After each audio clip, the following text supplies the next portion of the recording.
Olá pessoal, saudações a todos. Vamos então disponibilizar mais uma aula online, nesses tempos de pandemia. E hoje nós vamos abordar o tema de TCE, traumatismo crânioencefálico.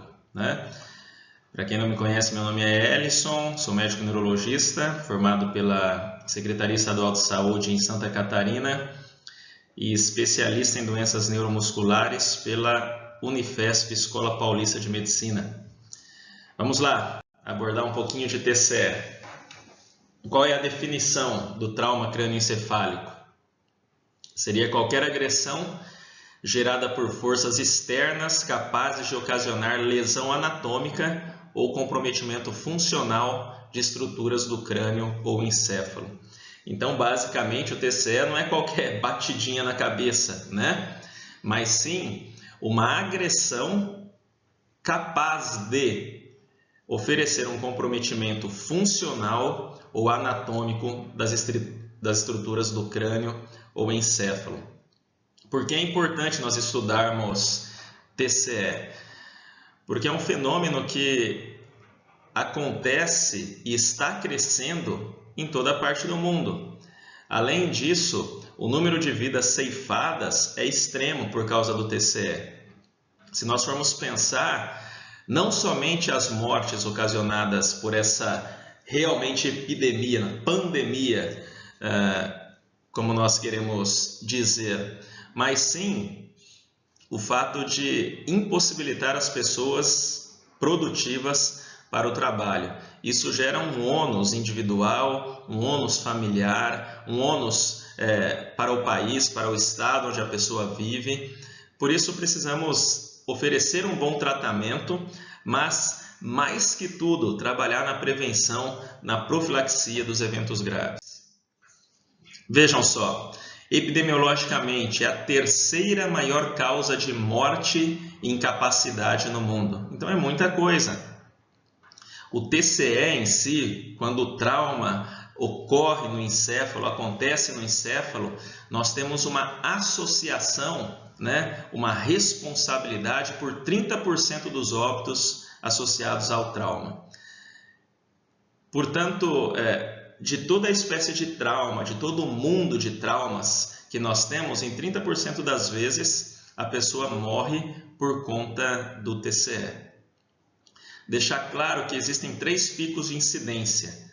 Então, abaixo de 5 anos e acima de 70 anos, em crianças e idosos, o mecanismo principal se dá a quedas, por conta de quedas.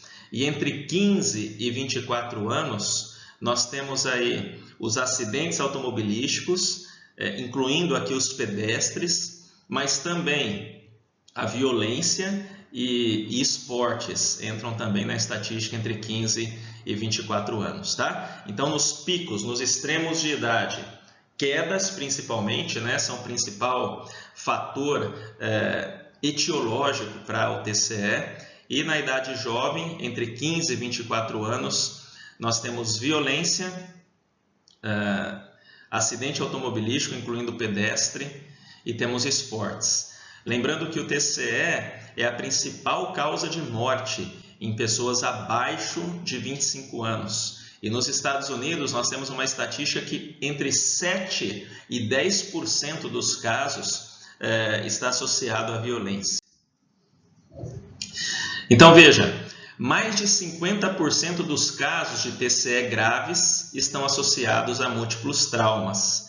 Então, dependendo do mecanismo de trauma, se o trauma realmente é múltiplo, acenda aí o farol, porque a chance de haver um TCE grave associado é muito grande. Acontece mais em homens do que em mulheres, uma relação de 3 a 4 homens para cada mulher.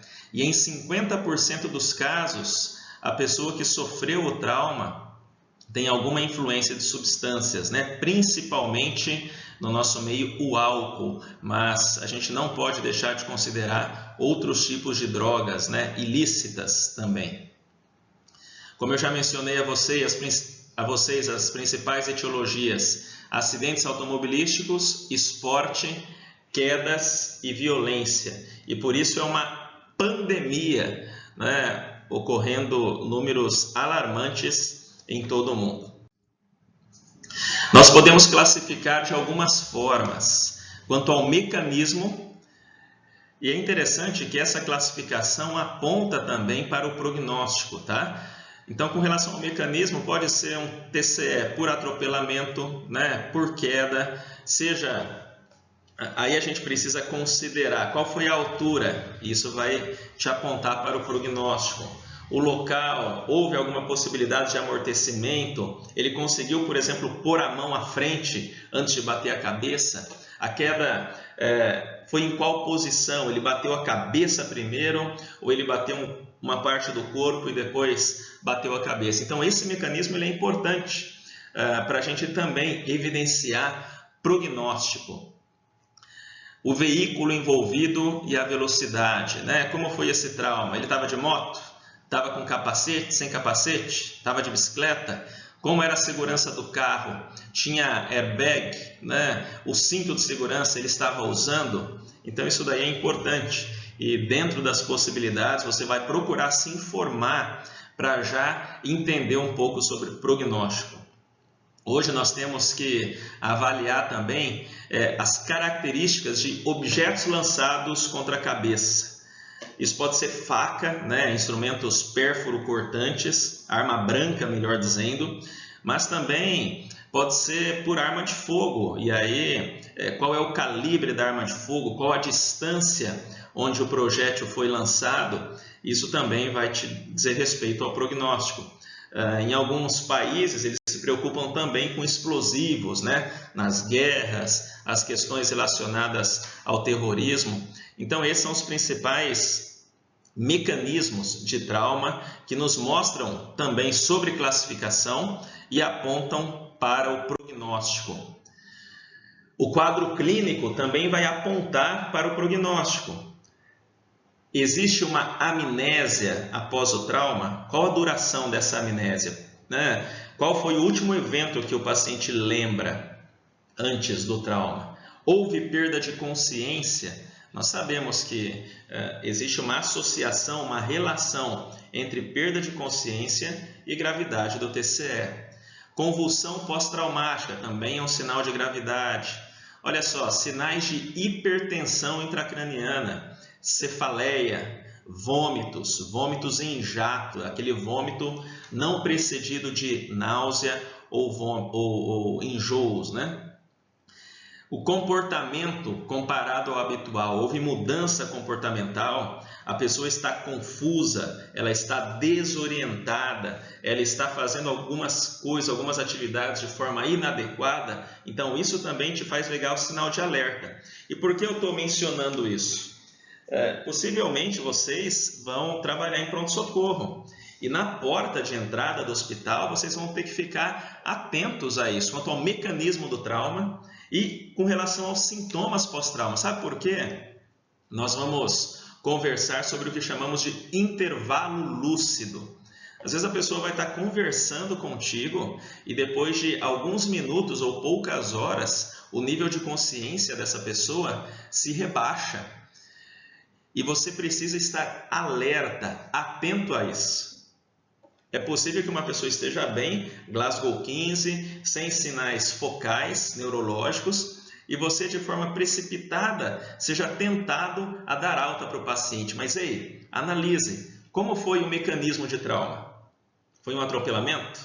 Como foi a situação de segurança em que ele estava? Quais foram os sintomas pós-trauma? Porque aí você vai deixar esse paciente em observação neurológica por mais um tempo e não vai ser traído pelas armadilhas que o TCE pode te dar, tá bom? Então fiquem atentos com relação a isso, não desprezem essa sintomatologia e o mecanismo de trauma. Existem várias classificações, eu já coloquei para vocês a classificação com relação ao mecanismo, né? Existe também a classificação baseada na escala de coma de Glasgow. Glasgow, entre 13 e 15, nós classificamos como um TCE leve. Glasgow, entre 9 e 12, um TCE moderado. E um Glasgow abaixo de 9, um TCE grave. Eu vou abordar novamente sobre isso posteriormente na aula. Mas eu achei mais didático trazer para vocês essa classificação de acordo com a lesão, né? Então, nós vamos ter as fraturas de crânio, nós vamos ter lesões intracranianas focais, os principais problemas, né, as principais situações de lesões intracranianas focais, nós temos aí abaixo, né, os hematomas extradurais, os hematomas subdurais e as contusões intraparenquimatosas. Tentei usar a canetinha aqui, não deu muito certo, né? Mas vamos lá. E existem lesões difusas. A lesão axonal difusa, um problema extremamente sério e grave, a concussão cerebral, o edema cerebral difuso, né, o swelling cerebral, né, o edema pós-trauma, e as lesões hipóxicas difusas, que são causadas por mecanismos sistêmicos, né, por uma lesão sistêmica ou em outro lugar que não o cérebro, mas que acaba trazendo repercussão ao encéfalo. Voltando aqui ao slide, nós vamos ter aqui o couro cabeludo, né? Os ossos do crânio, a dura mater e um espaço virtual ali entre a dura mater e os ossos do crânio, principalmente em pacientes mais jovens, né? Esse é o espaço epidural, acima da dura mater. Então é importante isso para a gente pensar no hematoma epidural. E abaixo nós vamos ter o espaço subdural, né? Entre a dura mater e a aracnoide. Aqui na figurinha da direita nós temos uma outra visão do espaço epidural e do espaço subdural. Então fiquem atentos com relação a isso, tá? O espaço epidural e o espaço subdural, porque analisando isso, pensando nisso, vai te localizar com relação às lesões que vamos encontrar no TCE, ok? Então veja, sobre as fraturas cranianas, né? Geralmente a fratura craniana ela não vai chegar sozinha, não, ela vai estar associada a algum trauma, né? Então nós podemos classificar as fraturas cranianas de pelo menos 3 formas. São as fraturas lineares, como nós vemos aqui na figura, onde você não vai ter a fratura como um problema em si, mas o fato de haver uma fratura craniana aponta para um grande risco de lesão intraparenquimatosa. Então nós vemos aqui à esquerda, né? Porque nós olhamos a tomografia de forma cruzada, não esqueçam disso. Mas à esquerda nós temos ali uma fratura bem visível e um hematoma, uma lesão intraparenquimatosa por contragolpe na região anterior do lado direito. A fratura em si não vai ser um grande problema, não é o que arrisca a pessoa de perder a vida, não. O ponto é que ela indica uma lesão intraparenquimatosa que pode ser grave. Então aqui uma fratura linear, na maioria das vezes a fratura linear ela vai ter um tratamento conservador e você não vai precisar se preocupar tanto com ela. Porém, você pode ter a fratura por afundamento, onde um ou dois fragmentos ósseos, um ou mais fragmentos ósseos, podem ter um contato com as meninges e o encéfalo, né? E aí sim você vai ter que abordar de forma neurocirúrgica.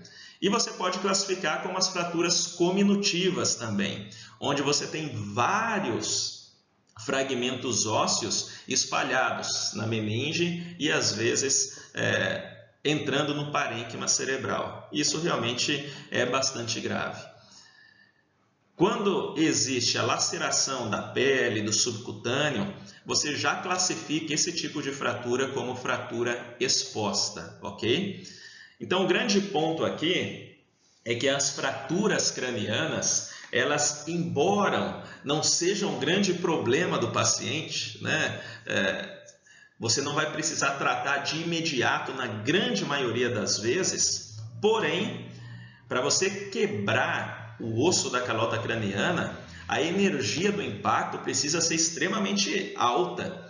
E isso indica uma lesão intraparenquimatosa ou um hematoma associado. E por isso é preciso ficar alerta, certo? Lembrando que no TCE você não vai fazer somente o estudo dos ossos do crânio, mas é prudente fazer também do neuroeixo. E você vai especificar a localização, a lesão de onde você quer ver, a depender do mecanismo do trauma e da sintomatologia do paciente. Perfeito? Lembrando aqui que nós temos, e isso não conseguimos ver num raio-x simples, né, de crânio, mas o perigo das fraturas de base de crânio, né, como apontado na seta. Geralmente, quando existe fratura da base craniana, isso indica um trauma de alta energia e uma severidade maior nas lesões intraparenquimatosas. Então, diante de um paciente, por exemplo, com perda auditiva, ou com hemotímpano, né, ou com otolicorreia, ou você vai avaliar a região atrás da orelha dele, retroauricular, e você verifica equimose. Puxa, será que esse paciente teve uma fratura realmente de base de crânio? Esse é um sinal, tá? Uma equimose retroauricular apontando para uma lesão na região petrosa do osso temporal, por exemplo, né? Você pode ter também os olhos de guaxinim, né, que é o que nós estamos vendo aqui. Olhos de guaxinim. Então, diante de um paciente com anosmia, né, com sangramento nasal intenso, com uma rinorreia e com essa equimose periorbital bilateral, será que estamos diante de uma fratura de base de crânio, né? Será que pegou o osso esfenoide, asa maior ou asa menor? Será que houve uma lesão do etimoide? Então fiquem atentos com relação a esses sinais, tá? A equimose retroauricular, sinal de battle, né? O sinal da batalha, e essa equimose periorbital, que é o sinal dos olhos de guaxinim. Então isso aponta, não é patognomônico, mas você precisa pensar em uma fratura dos ossos que compõem a base do crânio diante desses sinais, perfeito? E isso aponta para um pior prognóstico, uma lesão mais séria, mais grave. Interessante dizer, pessoal, que no hematoma extradural nós temos o famoso intervalo lúcido, né? Em metade dos casos existe uma perda de consciência no momento do trauma, em metade dos casos. Mas acontece que isso dura segundos a poucos minutos, o paciente fica bem, né? Muitas vezes totalmente orientado, sem sinal focal, e após alguns minutos ou poucas horas, pelo aumento do hematoma, pela compressão das estruturas cerebrais, o aumento da pressão intracraniana, ele vai rebaixando o nível de consciência até entrar em coma, e se nada for feito, ele chega à morte, tá? Qual o problema aqui? Geralmente no hematoma extradural, a lesão se dá no local próximo ao golpe, né? Então, aqui nessa terceira imagem, né, na terceira figura que nós temos, se o hematoma é do lado esquerdo, provavelmente o trauma que ele teve foi também do lado esquerdo. A pancada que ele recebeu na cabeça foi provavelmente do lado esquerdo. E aí você tem lesão de uma importante artéria, chamada artéria meningea média, ou artéria meningea média, como queiram, né? Às vezes, em 10 a 15% dos casos, pode haver uma lesão venosa, né, das veias da dura mater, tá? Do seio venoso que drena ali para a dura mater. Porém, em mais de 80% dos casos é um sangue arterial. Por que isso é importante? Porque provavelmente a evolução ela vai ser rápida, né? Alguns minutos, às vezes poucas horas. E se a intervenção não for rápida também, não for precoce, o paciente pode perder a vida. Então é um sangue arterial que está jorrando ali, aumentando a pressão intracraniana, fazendo desvio de linha média, como nós vemos nessa terceira figura, e se nada for feito, se você não pensar, o paciente vai a óbito. Porém, se você fizer o diagnóstico, indicar corretamente a neurocirurgia, ele vai fazer ali uma craniotomia, em alguns casos uma craniectomia mais ampla, mas vai salvar a vida do doente. Vai salvar a vida do doente. E mesmo se você não fizer neurologia, é importante saber isso, né? Qualquer médico, aliás, todo médico precisa ter essa noção, essa ideia. Por quê? Para indicar corretamente o exame de imagem, para indicar corretamente para a especialidade onde o problema aqui será resolvido, tá bom? Então, o hematoma extradural, lembrar do intervalo lúcido, né? Então ele vai chegar muitas vezes bem dentro do hospital e com o tempo ele vai tendo um rebaixamento progressivo do nível de consciência. Na maioria das vezes, sangue arterial, não se esqueçam disso. Agora aqui pensando no hematoma subdural. Então você tem a dura mater, acima da dura mater, hematoma epidural, entre dura mater e calota craniana. Entre a dura mater e a aracnoide, você vai ter o hematoma subdural. Aqui nós podemos ver a diferença na imagem.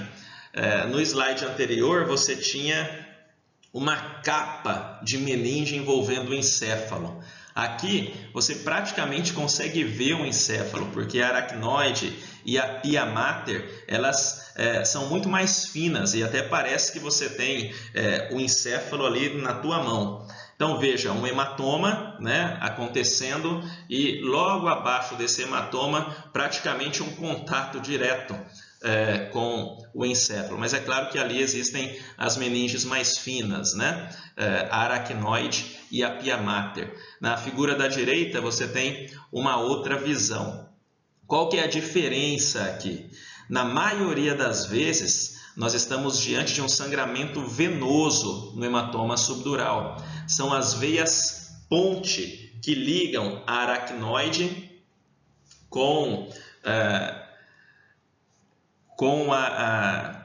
a dura mater, tá? Então, essas veias, elas, pelo mecanismo do trauma, elas se estendem, né, e se rompem, tá bom? Então, pode ter lesão de veias piais também, veias ali da pia mater, mas frequentemente são as veias ponte.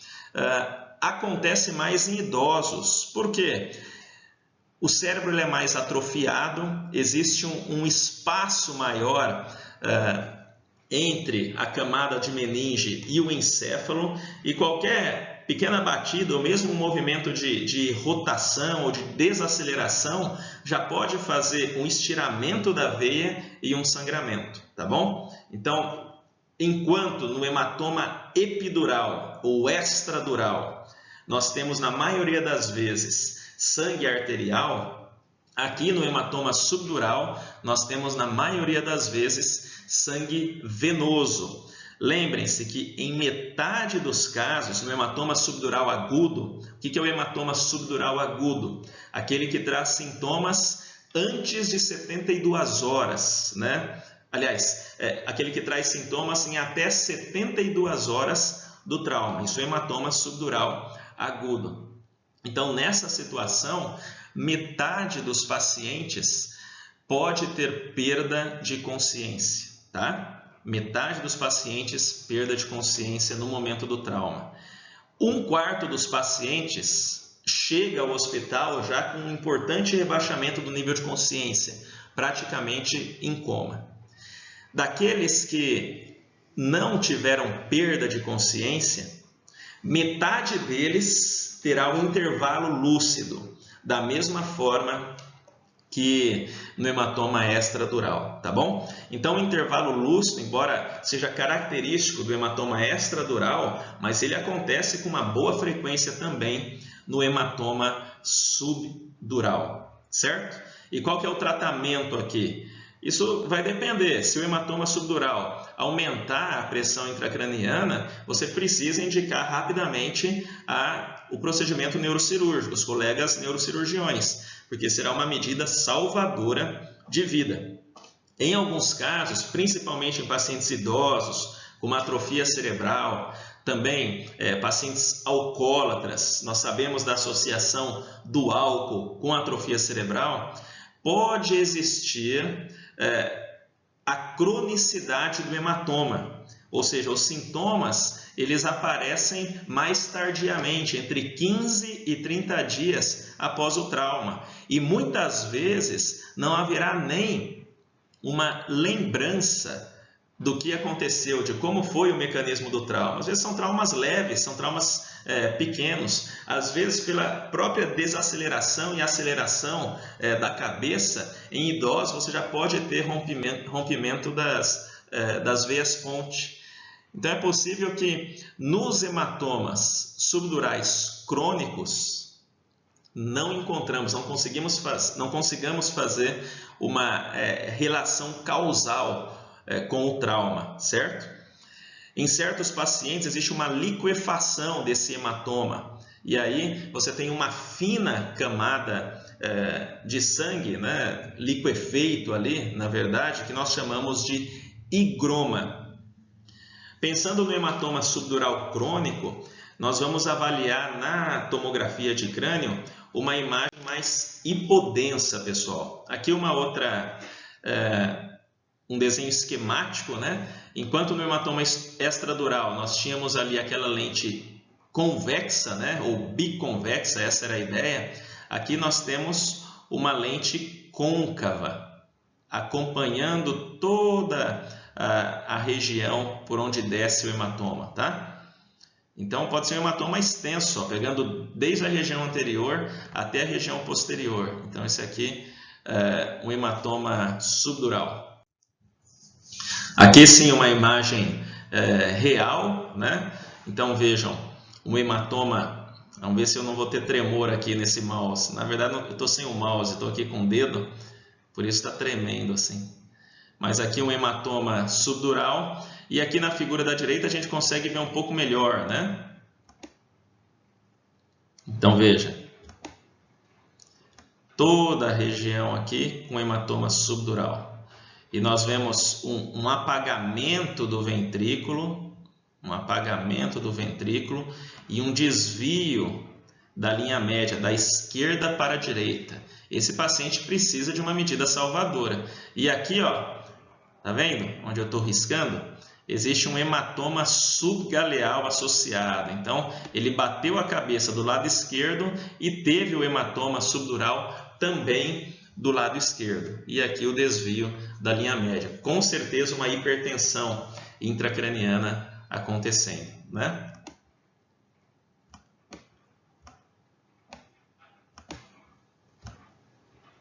Então é interessante, pessoal, que ó, vocês veem aqui, vocês percebem uma imagem hiperdensa, uma imagem branca. Nos hematomas subdurais crônicos, nós vamos ter uma imagem mais escura na TC de crânio, uma imagem hipodensa. E quando a cronicidade ela tem um tempo acentuado, você pode ter até uma lesão isodensa, né, da mesma cor do parênquima cerebral. E aí como se faz o diagnóstico? É difícil fazer. Você vai fazer o diagnóstico pelo desvio ou não da linha média, ou na injeção de contraste você pode ter uma captação do contraste da cápsula que forma, né, que engloba o hematoma subdural em caso de cronicidade. Quando a coisa é aguda, a gente vê facilmente, né?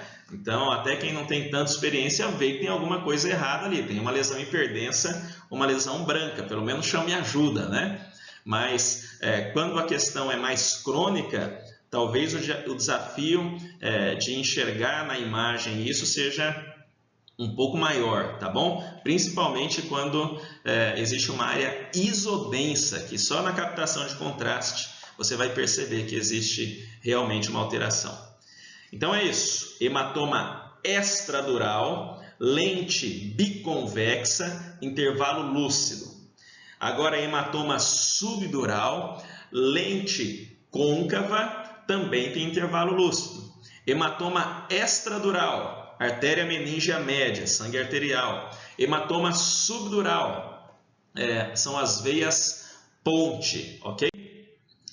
E aqui o hematoma intraparenquimatoso, né? É associado às contusões cerebrais. Então você tem ali várias imagens.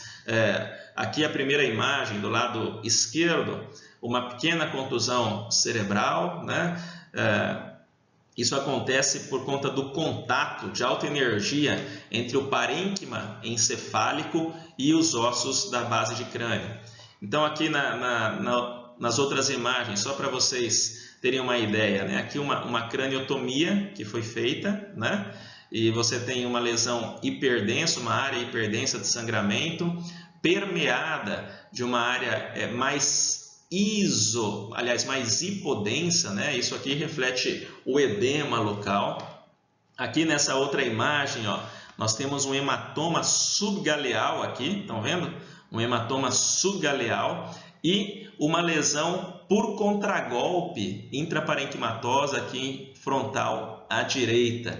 Então acontece nos hematomas intraparenquimatosos, nas contusões cerebrais, a lesão tanto por golpe, né, no local da batida, como por contragolpe, quando o cérebro ele se desloca e se encontra com a tábua óssea, né, com as estruturas do crânio, seja na base do crânio, seja em outras regiões também. E aqui no pós-mortem também um hematoma importante, volumoso, intraparenquimatoso, tá? Novamente aqui, olha só que interessante essa imagem. Nós temos, ó, bem aqui, um hematoma intraparenquimatoso, uma área hiperdensa branca, né? E ao redor desse hematoma intraparenquimatoso, nós temos uma área hipodensa. Por quê? Por causa do edema local, né? Que acontece nessa região. Aliás, o edema, nós vamos ver quando conversarmos especificamente sobre esse tema, ele se dá por vários mecanismos, mas principalmente o mecanismo vasogênico.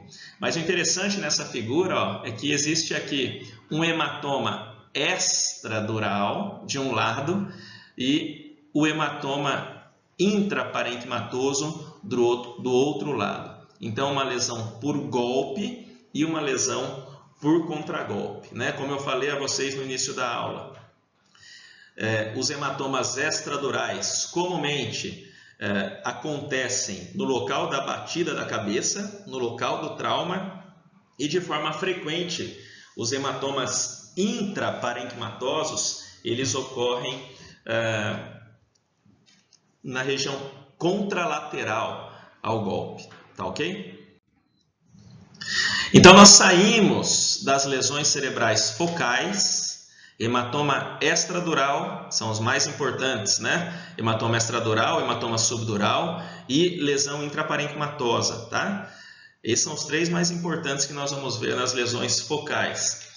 E agora chegamos às lesões cerebrais difusas. Aqui nós temos a lesão axonal difusa. O que acontece na lesão axonal difusa?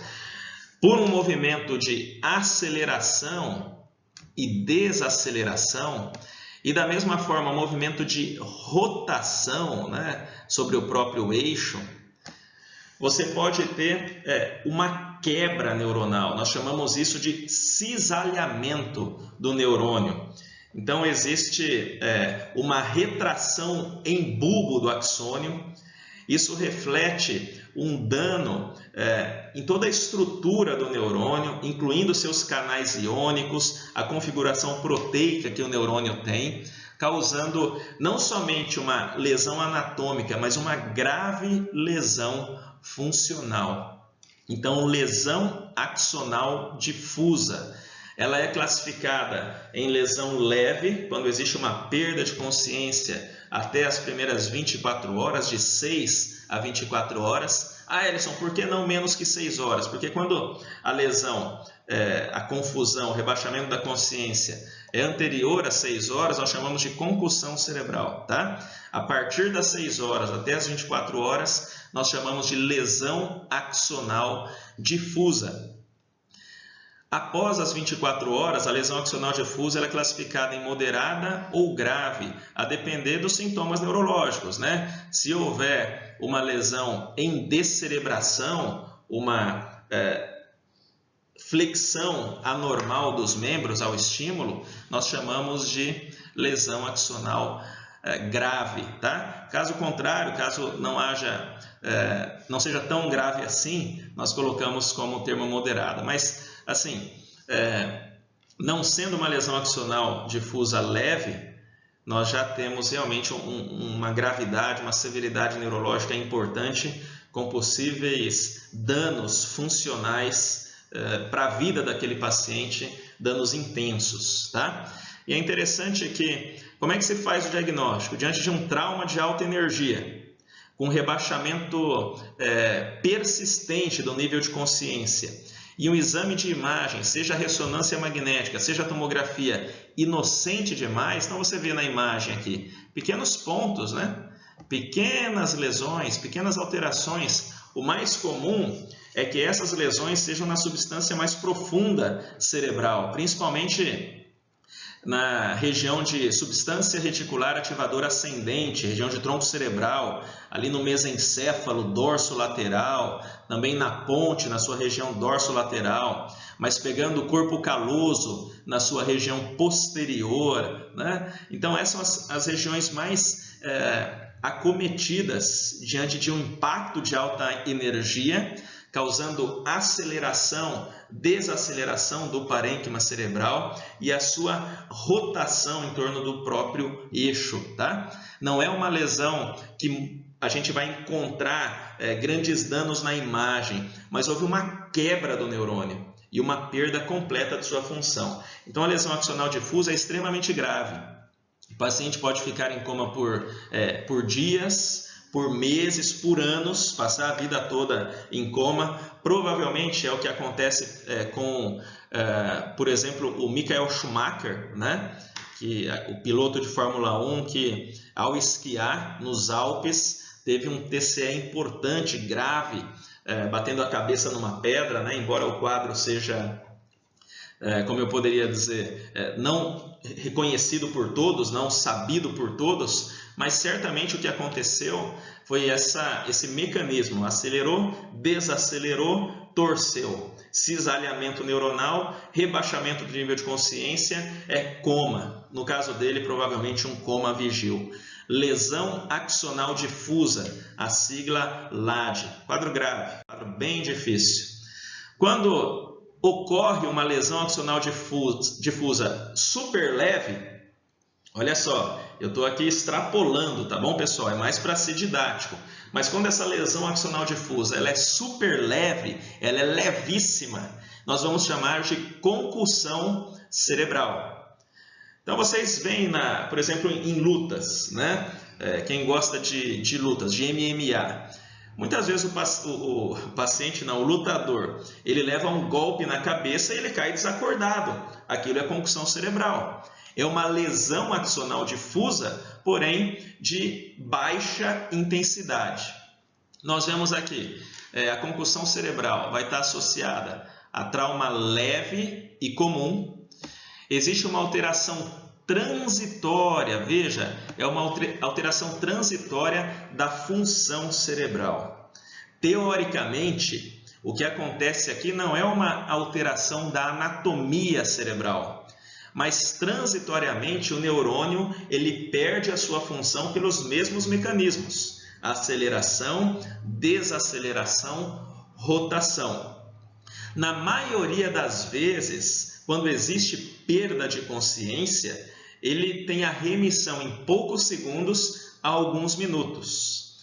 Porém, alguns sintomas eles podem se resolver após semanas, tá? Então, pode haver uma tontura, pode haver uma amnésia. Essa amnésia anterógrada principalmente, ela pode persistir, perdurar, alguma confusão, alguma desorientação, porém os sintomas eles vão se resolver geralmente no mesmo dia e quando muito em algumas semanas.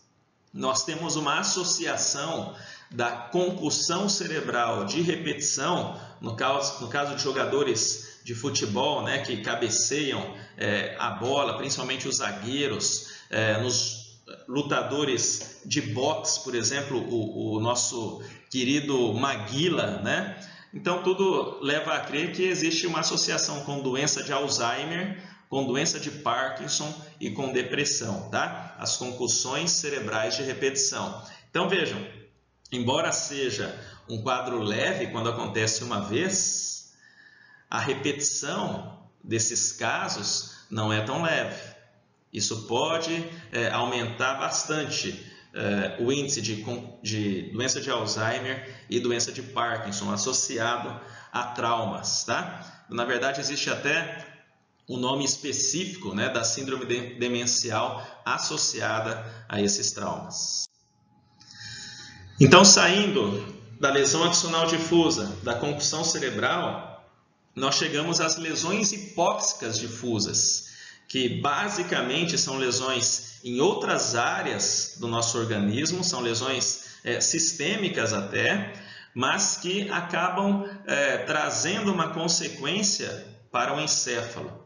As fraturas de costelas, levando a tórax instável, pode fazer uma hipoxemia e um dano cerebral por conta da hipoxemia, né? Então o problema ali é na grade costal, não no cérebro especificamente, mas a consequência será a lesão cerebral. E da mesma forma, o hemotórax, o pneumotórax, a obstrução das vias aéreas, né? O choque hipovolêmico, a PCR recuperada. Eu tenho uma paciente no consultório que ela foi fazer uma cirurgia de troca valvar, teve uma PCR, né?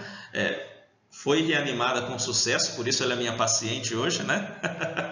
Mas ela tem sintomas neurológicos importantes. Então ela teve uma lesão cerebelar por hipóxia, e ela tem dismetria, ela tem disdiadococinesia, uma marcha atáxica, uma marcha ebriosa por conta da lesão cerebelar. E aqui nós encontramos também o vasoespasmo cerebral. Ok?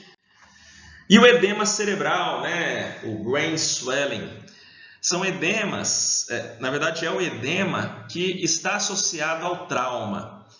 Geralmente, todo paciente após um trauma moderado a grave, de 24 até 72 horas pós-trauma, tem um edema associado, principalmente pelo mecanismo de edema vasogênico. Existe uma perda da regulação do fluxo sanguíneo cerebral e os pequenos vasos eles ficam engurgitados, né? Ele tem um aumento do fluxo sanguíneo e com isso pode haver um extravasamento do sangue, tá? Pode ter também o mecanismo citotóxico, pode ter também o mecanismo de extravasamento licórico, né, para o espaço intersticial. Porém, marcadamente, vocês devem se lembrar do mecanismo vasogênico por uma perda na autorregulação desse fluxo sanguíneo cerebral, tá bom? Esse edema pode ser mais proeminente em um dos hemisférios cerebrais, mas existe com frequência um edema difuso pós-traumático e essa figura aí ilustra, né? Você consegue ver algum sulco? Consegue ver alguma fissura? Será que conseguimos enxergar ventrículo aqui? Não, né? Tá tudo edemaciado. Onde nós vamos fazer a craniotomia numa situação dessa? Então, um quadro bastante grave, edema importante, e é interessante que nem sempre o edema cerebral ele está associado à gravidade do trauma. Às vezes o trauma não foi tão impactante assim, mas em pacientes jovens você tem um estrago bastante grande, tá? Atenção para o edema cerebral. Nós vimos então, vamos revisar aqui, vocês estão comigo? Vamos revisar. as lesões cerebrais focais. Lembrar do hematoma extradural, do hematoma subdural e dos hematomas intraparenquimatosos e contusões cerebrais. Isso é lesão focal. As lesões difusas, principalmente lesão axonal difusa, mais grave, as concussões cerebrais, a hipóxia cerebral consequente a um dano em outra região do organismo e o edema cerebral. Essas são as lesões difusas, tá? E aqui esse slide aborda sobre as complicações secundárias do TCE. Então, infelizmente, pode haver o estado vegetativo, né? Principalmente se não ocorre um tratamento eficaz ou rápido. Porém, nós sabemos que diante da gravidade do quadro, às vezes se salva a vida e mesmo com tratamento otimizado, o paciente não consegue ter a melhora adequada. Sequelas neuropsicomotoras, epilepsia. Aí vem a questão, nós usamos o anticonvulsivante no tratamento profilático de um TCE? Então, basicamente, pessoal, a resposta é não, nós não usamos. Porém, em algumas situações, mesmo sem haver uma crise convulsiva, você pode usar o anticonvulsivante por 7 dias para prevenção, para profilaxia de crises convulsivas, tá? Quais são essas situações? Quando existe um trauma penetrante no encéfalo, então esse é um ponto-chave, quando existe um trauma penetrante, uma lesão direta intraparenquimatosa, ou quando existe uma perda, aliás, uma laceração dural com rebaixamento do nível de consciência por mais de 24 horas. Será que esse paciente está em estado de mal epiléptico? Então, nessas situações, você pode usar o anticonvulsivante por 7 dias. Se existe um rebaixamento importante do nível de consciência, com laceração dural, e a necessidade de esclarecimento disso, não vacile, ele precisa do eletroencefalograma. De preferência, um eletroencefalograma de forma contínua em ambiente de UTI. Tá? Então, são complicações secundárias do TCE. Também a hidrocefalia e os defeitos no crânio por conta do trauma direto, tá bom? A hidrocefalia, ela pode estar associada e vai estar associada principalmente quando ocorre uma inundação sanguínea ventricular e aí uma falência ou uma alteração nos mecanismos de drenagem. E o tratamento aqui se dá por DVE, uma derivação ventricular externa. Se percebermos que não foi o suficiente ou que isso vai ser duradouro demais, progride o tratamento para DVP, uma derivação ventrículo-peritoneal. Perfeito? Com relação à avaliação inicial do TCE, como nós vamos abordar o TCE? Como abordamos qualquer outra situação de gravidade, né? O ABCDE.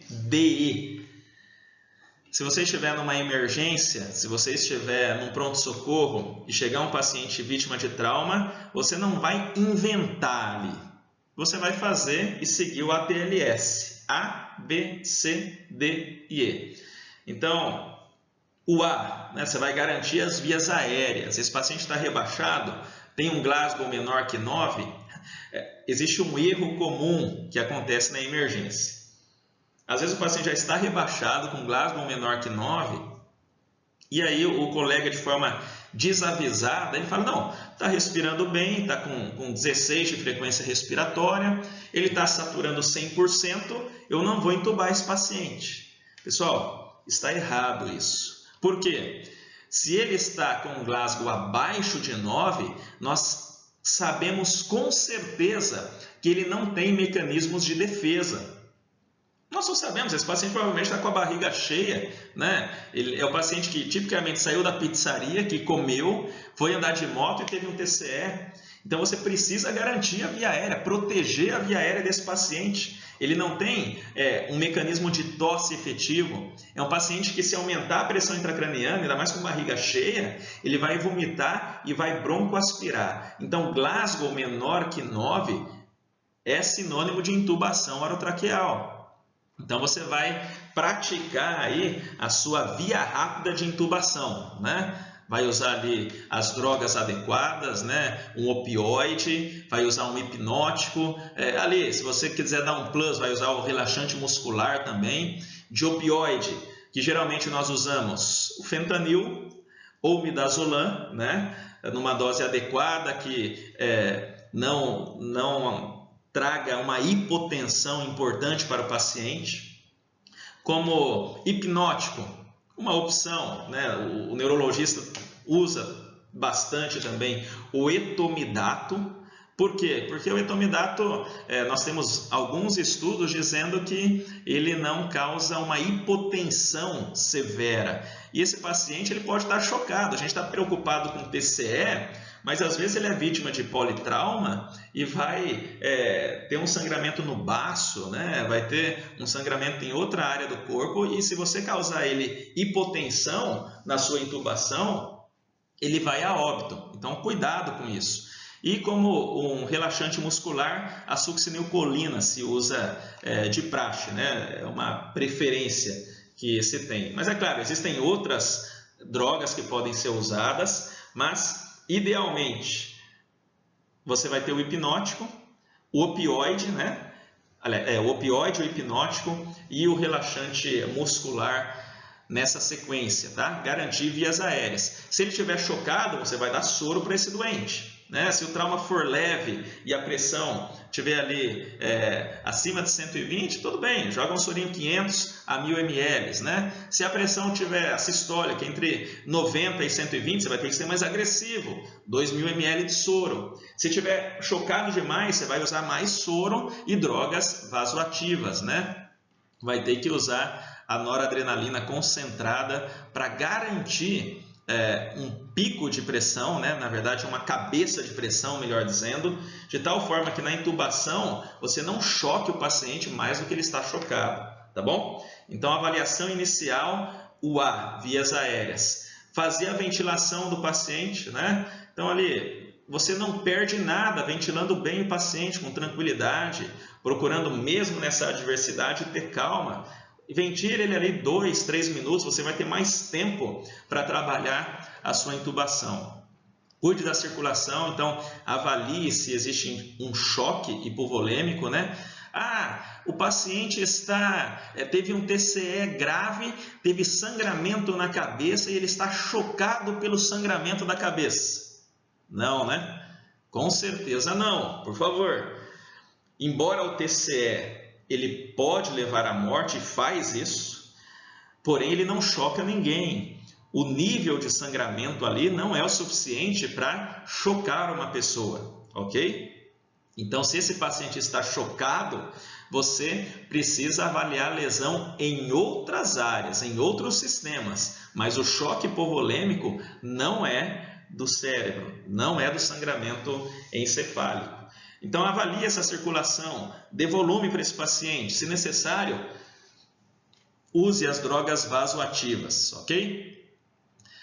Vê a parte neurológica, né? O D, vê a escala de coma de Glasgow, já na tua cabeça classifique pela escala de coma de Glasgow, puxa, é um TCE leve, é um TCE moderado, é um TCE grave, avalie pupila, tá? Quando eu digo para avaliar a parte neurológica, é nível de consciência, basicamente pupila. Existe anisocoria, não existe anisocoria?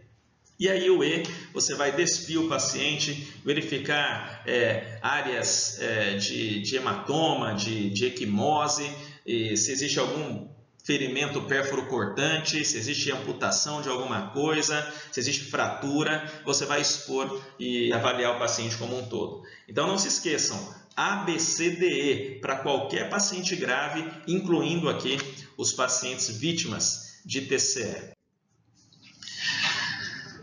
E aqui, a escala de coma de Glasgow, ela deve ser usada nessa avaliação secundária, tá? Você já vai ter uma ideia ali no ABCDE e aqui você vai fazer com calma, né?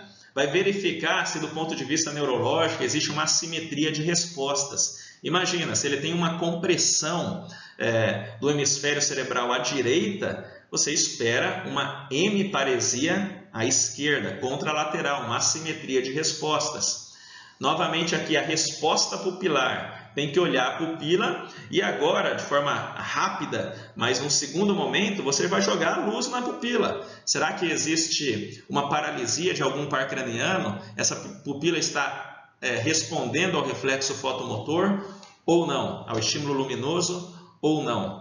Vai fazer a inspeção e a palpação do crânio e face e ficar atento, pessoal, olha, para os sinais de fratura de base de crânio. Vamos lembrar, né? Olha o ouvido, vê se tem hemotímpano ali, vê se está saindo líquido, se tem otolicorreia. Olha atrás da orelha, sinal de bato, equimose retroauricular. Veja o nariz. Será que está sangrando demais? Será que está saindo um líquido claro? A rinorreia. Existe uma equimose periorbital bilateral, o famoso óleos de guaxinim. Atente para a fratura de base de crânio. Então, essa é a avaliação inicial, tanto primária como secundária. Isso aqui vocês devem ter na massa do sangue já, né? Como dizem no meio militar. Tem que ser medular para você saber a escala de coma de Glasgow. Então, não precisa nem pensar, a informação não chega nem ao córtex. Tem que estar na medula aqui. Então, você vai pontuar. Abertura ocular, você ganha de 1 a 4. A resposta verbal de 1 a 5 e a resposta motora de 1 a 6. Não vai fazer igual uma história que eu ouvi. Não sei se é verídica ou não. Eu espero que seja só uma piada, né? Mas estava lá o colega... eu não sei se era acadêmico, hein? Mas estava lá o colega e ele foi passar o caso para o médico regulador. Olha, tem aqui um TCE grave, foi entubado, está sedado aqui. Quanto que está o Glasgow, meu amigo? Para a gente encaminhar. Olha, o Glasgow está muito ruim, o Glasgow é 0. Realmente, que proeza, hein? Então, no mínimo, um Glasgow 3, tá? E no máximo um Glasgow 15, TCEs leves 13 a 15, TCE moderado 9 a 12, fica atento porque pode evoluir mal, e TCE grave com necessidade de intubação menor que 9. Olha lá, não tem Glasgow 0, hein? Por favor. Aqui a avaliação das pupilas, né? Então nós temos vários tipos de pupilas aqui, as pupilas pontinas, as pupilas mediofixas, que são um sinal de importante gravidade, mas eu quero que vocês se atentem nesse momento para essa pupila aqui, ó, as pupilas anisocóricas. Então nós temos uma midríase aqui, uma dilatação pupilar, né, no olho esquerdo aqui desse esquema, e aqui uma pupila normal no olho direito desse esquema. Quando existe uma anisocoria, nós temos uma paralisia, uma alteração na função do terceiro par craniano. Pode estar acompanhada de uma ptose palpebral, bem como de um estrabismo divergente e também a midríase. Tá? Então, isso é um sinal de gravidade. Não tem reflexo fotomotor e com dilatação pupilar, esse paciente está na iminência de fazer uma herniação transtentorial, tá? Então, por favor, tenham cuidado com relação à avaliação da pupila. Por quê? Esse paciente ele pode estar herniando e você precisa ser muito rápido, né? A rigor, o procedimento neurocirúrgico agressivo, ele deve ser feito antes da anisocoria. Após a anisocoria, já vai ser uma tentativa heróica, né, de salvar a vida do doente. Por isso, atentem para o sinal de gravidade e assim que ele estiver estável, fazer a tomografia de crânio. Ressonância ou tomografia? Tomografia é mais rápida e eu quero ver sangue, tá bom? Então, a tomografia é um exame adequado para nós fazermos na emergência. Então, como eu estava mencionando a vocês, os exames complementares, né? A tomografia computadorizada de crânio, eu sempre menciono que atualmente é uma ferramenta que praticamente faz parte do exame físico, a tomografia computadorizada de crânio. E se no meu serviço tem ressonância de crânio, eu faço? Vamos pensar, o paciente está grave, ele precisa ter um diagnóstico eficaz e rápido, porque dependendo do tamanho do hematoma, do desvio de linha média, do sinal de hipertensão intracraniana, esse paciente tem que ser rapidamente abordado com procedimento neurocirúrgico. Então você vai esperar ali, quem sabe a tomografia, 5, 10 minutos você faz a tua tomografia ou 40 minutos para fazer a ressonância de crânio. Eu vejo ainda melhor sangue na tomografia do que na ressonância. Então o que você vai preferir? No primeiro momento, tomografia. Se depois do paciente estabilizado você quiser verificar o dano estrutural, dano nas partes moles com maior rigor, com maior cuidado, aí sim, posteriormente você faz uso, você lança a mão da ressonância de crânio. Mas o exame principal é a tomografia computadorizada de crânio. Eu brinco que faz parte do exame físico. Vocês já sabem sobre esse slide, né? Uma classificação com base na escala de coma de Glasgow. Eu mostrei ele nessa altura porque existe uma estratificação de risco. Nós precisamos suspeitar gravidade. Já aconteceu, e recentemente aconteceu, não vou mencionar aqui os detalhes, mas a paciente ela estava rebaixada em Glasgow 3, né? Passou a noite ali e a equipe de funcionários não entendeu a gravidade da paciente. E acaba que nessa situação o cuidado ele fica postergado, né? Ele fica adiado. Isso pode trazer risco à vida do doente. Então o grande ponto aqui é nós desconfiarmos da gravidade. Então essa estratificação de risco é para a possibilidade de neurocirurgia aqui, de nós indicarmos neurocirurgia. Caso o TCE seja leve inicialmente, fique atento quando o Glasgow ele foi menor que 15 nas primeiras 2 horas pós-TCE. Está lá o paciente com Glasgow 13, passou 2 horas e meia, ele continua com Glasgow 13, tudo bem, eu ainda classifico como TCE leve teoricamente, mas fique atento. Esse paciente pode precisar de um procedimento neurocirúrgico, né? Ele pode rebaixar o nível de consciência. Existe uma suspeita de fratura exposta ou afundamento de crânio? Talvez, né? Em alguns casos, ele vai precisar do procedimento neurocirúrgico também, né? Para debridar tecido morto, enfim. Então, às vezes o paciente ali está com Glasgow 14, Glasgow 15, mas tem um afundamento de crânio. Vai precisar passar pela tomografia para verificar também se existe a possibilidade, a necessidade, melhor dizendo, de um procedimento da neurocirurgia ou não. Da mesma forma, fratura de base de crânio, ligue o alerta, né? Aqui, clinicamente, 2 ou mais episódios de vômito. Isso aqui é um sinal que a pressão intracraniana está aumentando. Se for um sangramento extradural, esse intervalo lúcido ele se deteriora muito rápido, tá?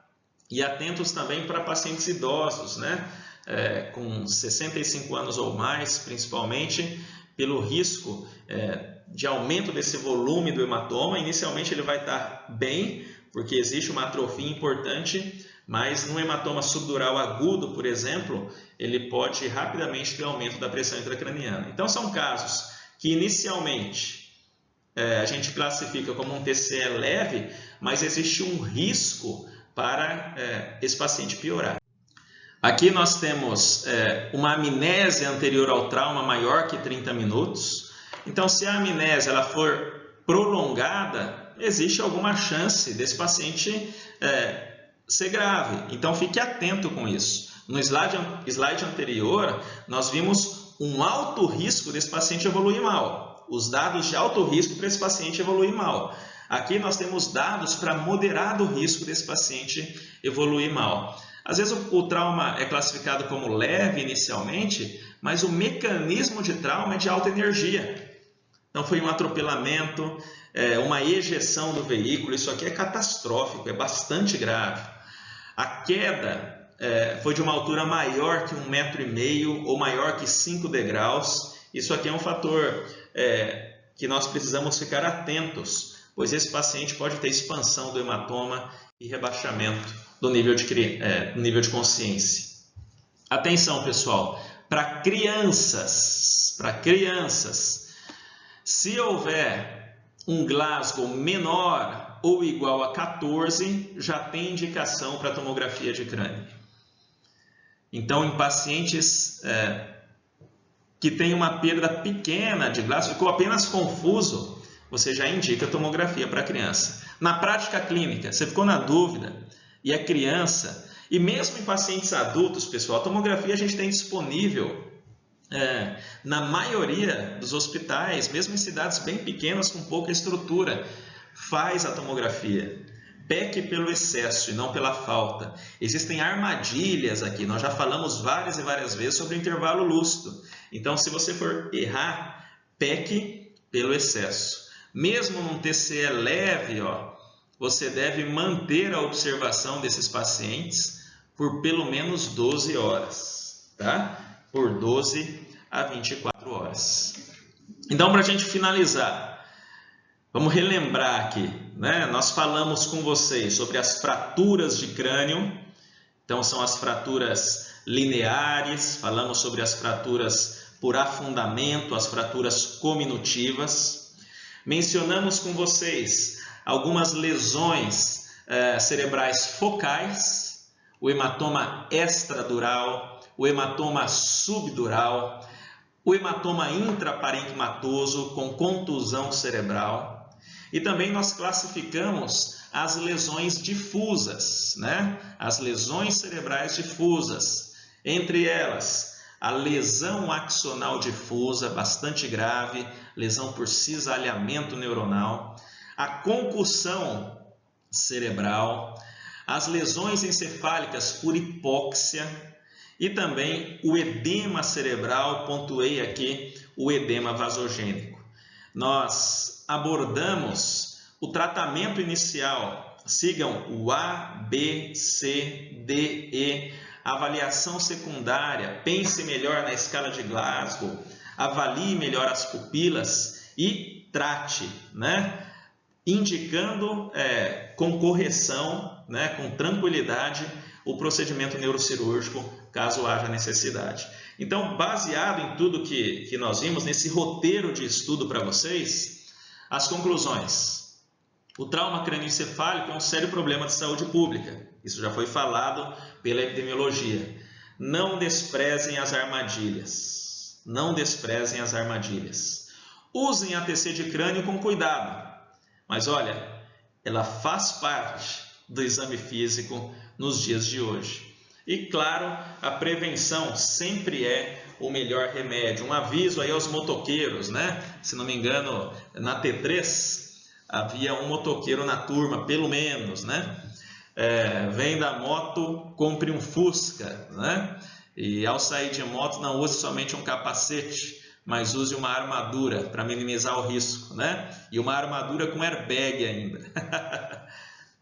Mas é isso, pessoal. Esse foi o nosso roteiro de estudos, né?